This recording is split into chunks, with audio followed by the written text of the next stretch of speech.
नमस्कार दोस्तों। राजनीतिक कुछ लोगों की विरासत हो चुकी है। यह सच्चाई है। चाहे वो सत्ता पक्ष रहें, चाहे वह विपक्ष रहें, उनका एक विरासत है। इसमें कोई परीक्षा नहीं देनी होती है। जिसका इंटरव्यू हो और उस पास कर कर वह राजनेता बन जाए। सिंहासन खाली करो, जनता आ रही, यानी जनता के वोटों से सब सिंहासन पे बैठते हो। एमपी, एमएलए, पीएम, सीएम, कोई भी हो, जो राजनीतिक से जुड़े हैं लोग जो है बैठते हैं जनता से, यानी जनता उनको उस सिंहासन पे बैठाती है। लेकिन जनता ही ठगा महसूस करती है। क्यों ठगा महसूस करती है?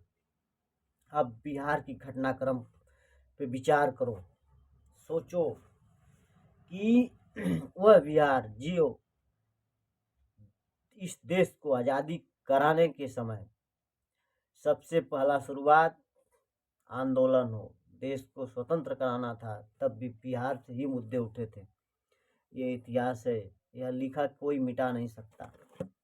लेकिन आज उसी इतिहास 18 साल से एक मुख्यमंत्री बिहार के केंद्र के राजनीति में बैठा है।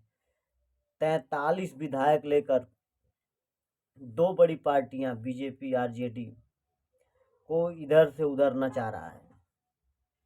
सोचो, आरजेडी को नचाया, बीजेपी को नचाया, दोनों पार्टियों को इनका 80 के करीब विधायक है, 75 के करीब इनका विधायक है।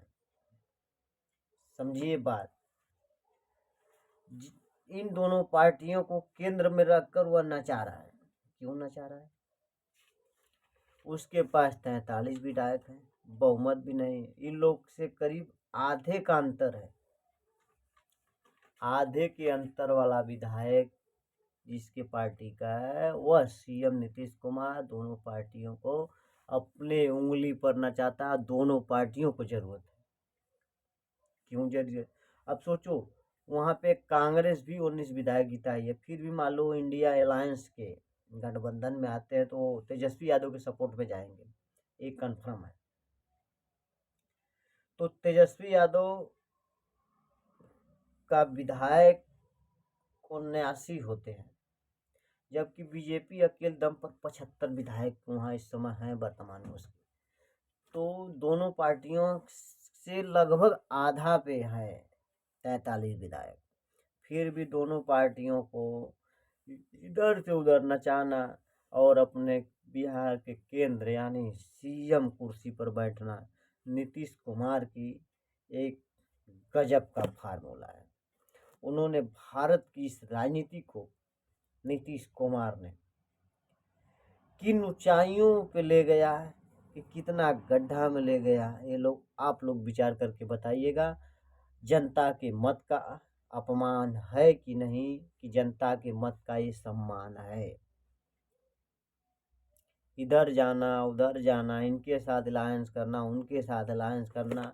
नीतीश कुमार ने इंडिया अलायंस के संस्थापक मानिए, जिन्होंने शुरुआत की इंडिया अलायंस, आज वह वही इंडिया अलायंस से चले गए। ये कौन सी बात हुई भैया? आपने एक जो है टीम तैयार की, यानी टीम तैयार करने वाला कप्तान बीच में से कप्तानी छोड़कर चला गया।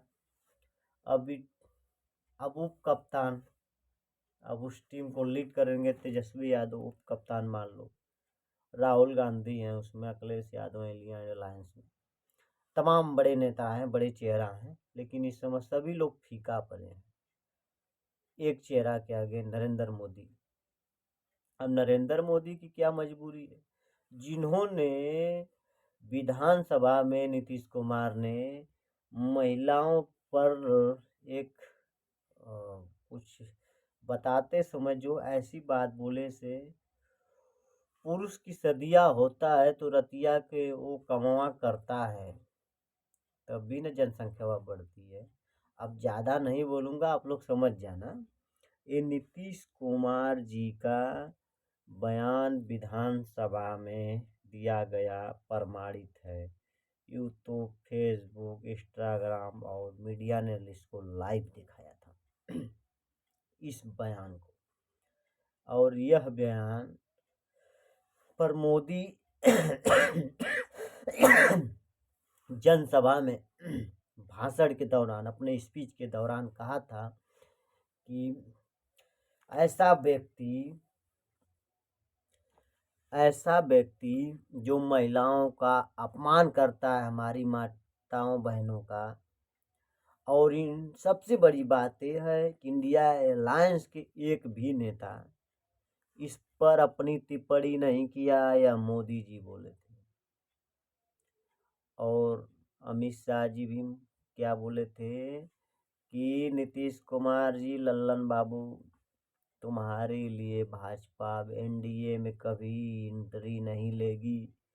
अब वो सब बात अपना भूल गए। एक उनके नेता है सम्राट चौधरी, उन्होंने तो पगड़ी तक की बात कही, जब तक नीतीश को नहीं हटाऊंगा कुर्सी पद पर ले तब ले पगड़ी नहीं छोड़ूंगा। पगड़ी वाली बात भूल गए क्या भैया? ऐसे नेताओं का रंग बदलना, बार बार जनता के सामने जनता के वोटों का अपमान करना, यह हमारी देश की दुर्दशा दिशा बदलता है। अभी देखो बिहार में सीएम बदल गए, अभी स्पीकर पद पे आरजेडी का ही नेता है, उसको हटाने के लिए देखो अब उनको क्या किया जाता, प्रस्ताव लिया जाता है कि नहीं लाया जाता है। अब सबसे बड़ी बात, अब हेमंत सोरेन और जो है लालू यादव पर ईडी की पूछताछ वाली टीम भी आ गई है। सरकार गिरी, इधर ईडी पूछताछ कर रही है। छोटे मोटे जो है पलटू मार चाचा से प्रसिद्ध पलटी मारने वाले नीतीश कुमार पे छोटे मोटे भी लोग बोल देते हैं, वो भी हाईलाइट हो जा रहे हैं कि हम तो कह दिया था सरकार गिर जाएगी। तो ऐसी दशा में इंडिया अलायंस, मान लो अब एक उसमें के भावी कप्तान तो चले गए, अब वो कप्तान भावी कप्तान बनेंगे। आप लोग समझ रहे होंगे हमारी बात को, कमेंट करके ज़रूर बताना। तो इस तरह से हमारे देश की राजनीति चल रही है। बताओ किस पर विश्वास किया जाएगा, किस पर नहीं। और राहुल गांधी की यात्रा बिहार में आ गई है, अभी 4 जिलों में चलना है उनको। और बिहार में आते ही जनता इतनी धांसू एंट्री मार रही है, लग रहा है कि सिंहासन खाली करो, जनता आ रही है। पहले भी मैं बोला था। और मल्लिकार्जुन ने उड़ीसा में, उनके कांग्रेस के अध्यक्ष हैं मल्लिकार्जुन खड़गे जो हैं, वो कहे हैं कि विपक्ष को तोड़ा जा रहा है, कमज़ोर किया जा रहा है, डराया जा रहा है, धमकाया जा रहा है।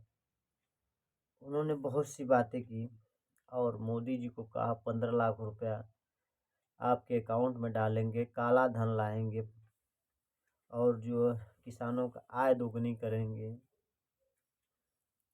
आमदनी दोगुना करेंगे। और ये सब मोदी ने बोला, किया क्या नहीं किया। मोदी की भाषा में लग रहा था कि मोदी जी को जवाब दे रहे थे, और मोदी जी का भाषण जो उस समय इसी टाइप था।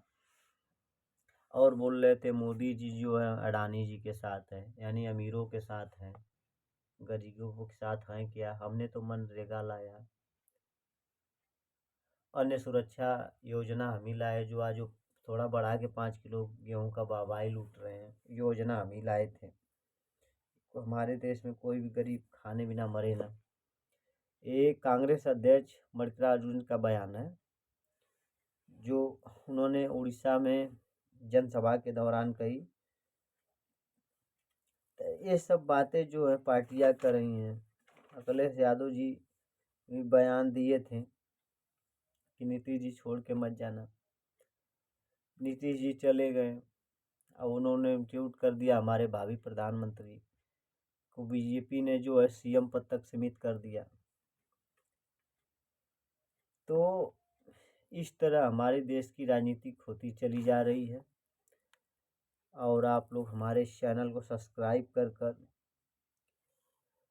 लाइक कर कमेंट कर हमें बताइएगा, और हम जो है आपके बीच में सच्चाई रखने के लिए हमेशा उपस्थित होऊंगा। राजनीतिक अवसरवादिता बहुत बढ़ती चली जा रही है। कहने का मतलब हमारा यही था, हमारा यही विचार था। राजनीतिक अवसरवादिता हर पार्टियां में हो गई हैं, हर पार्टी राजनीतिक अवसरबाजी कर रही है। अब मैं चलता हूँ। नमस्कार, जय हिंद, जय भारत, जय जय श्री राम।